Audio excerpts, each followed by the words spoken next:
Tenaga kerja yang dari Tiongkok itu 21.000, sangat kecil sekali. Jangan ditambahin nol terlalu banyak. Pada tahun 2016 ini berubah dari China ya yang terbanyak, jumlahnya 1.329.000. Sorry, 1 juta ya? 1.339.847. Jadi ini 15,60% dari jumlah warga negara asing yang datang melintas masuk ke Indonesia selama tahun 2016 sampai data tanggal 18 Desember kemarin. Oh, jadi ini baru ya Pak ya? Ya, data baru. Ya, mudah-mudahan saya tampilkan juga nanti ya. Oke, tapi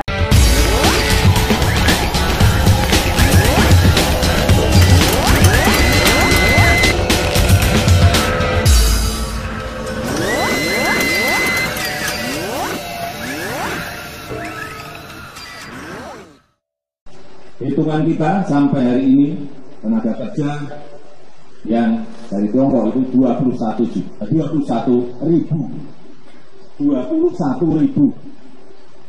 sangat kecil sekali. Jangan ditambahin nol terlalu banyak.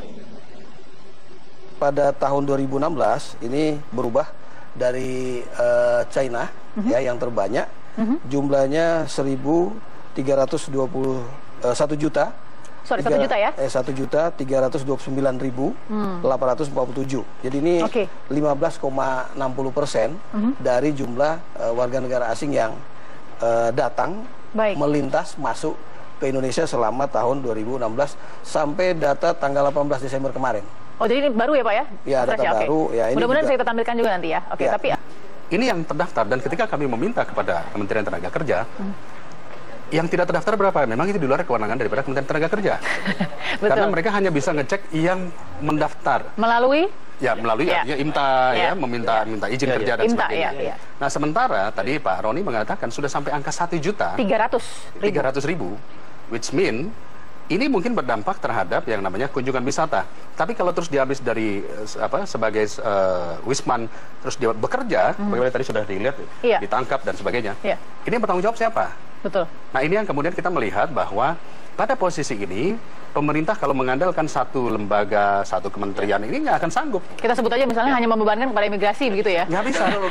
Bicara orang asing tadi kan, ketika melintas masuk ke Indonesia, itu memang tanggung jawab Ditjen Imigrasi di perlintasan pintu ketika terbang. Melintas ya Pak? Artinya hanya orang asing yang bermanfaat, yang punya izin dan tidak membahayakan Indonesia yang boleh masuk. Ketika dia sudah masuk, maka pengawasan orang asing ini bukan hanya imigrasi. Misalnya begini, ada orang asing masuk, kemudian dia merampok di jalan. Apakah tugas imigrasi menyidiknya? Polisi. Ketika dia bawa narkoba, urusan BNN sama polisi. Kalau dia bekerja tanpa izin, urusan siapa? Dinas Tenaga Kerja, Kementerian Tenaga Kerja, imigrasi bisa membantu untuk melakukan pengawasan, tapi bukan tugas imigrasi. Saya katakan tadi makanya saya katakan tadi bukan beban tunggal imigrasi, bahkan. Dan itu sudah terlaksana. Baik, Pak Said menambahkan sedikit. Saya bilang begini, saya biasanya sih mencoba menyederhanakan persoalan yang rumit menjadi cari solusi. Selalu kita tahu bahwa ini adalah sangat real. Tenaga kerja asing ilegal sangat real terjadi di lapangan, sangat real. Jadi tetapi selalu ditutupi. Maksudnya isu ini bukan masuk ke bungkusnya, masuk kepada data resmi tenaga kerja sekian. Namanya ilegal yang nggak ada data resmi dong. Nah, terus tadi Pak Sumpi menyatakan jumlah masuk sekian, betul jumlah masuk sekian, tapi apakah menjadi ilegal atau tidak ilegal bukan tanggung jawab Pak Sumpi. Jadi maksud saya persoalannya sekarang adalah bahwa dan yang ketiga selalu seakan-akan ditutupi bahwa inilah karena kita harus bebas visa, harus bebas investasi, semua kemudahan suatu negara itu harus ditambah dengan pengawasan yang ketat. Baik. Nah, pertanyaan saya, apakah pada saat dimudahkan investasi dan memudahkan orang masuk bekerja dan memudahkan visa masuk, memang pengawasannya sudah disiapkan juga agak? Kalau enggak, ini bisa jebol. Nah, dan sangat rawan, mohon maaf aja, ketimpangan sosial sangat terjadi dan masuknya tenaga kerja asing akan mendorong itu menjadi gejolak sosial. Jadi jangan dianggap remeh persoalan ini sangat menurut saya ini bisa berdampak kepada sendi-sendi kehidupan berbangsa dan bernegara. Jadi sangat serius. Oke, kita sambung lagi sesaat lagi ya. Kami di sana Agung Supriyanto yang ada di Palangkaraya untuk memberikan informasi soal ada agenda menarik di sana. Silakan Agung.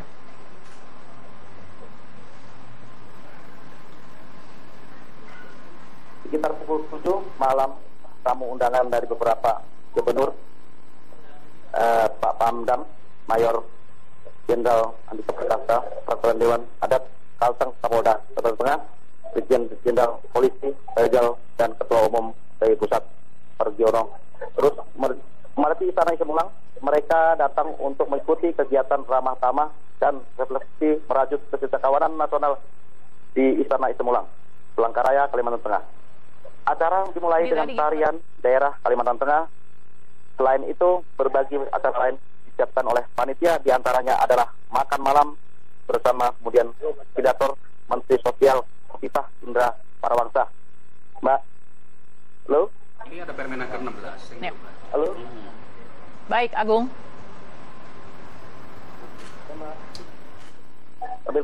Ya. Baik, Agung Supriyanto, terima kasih.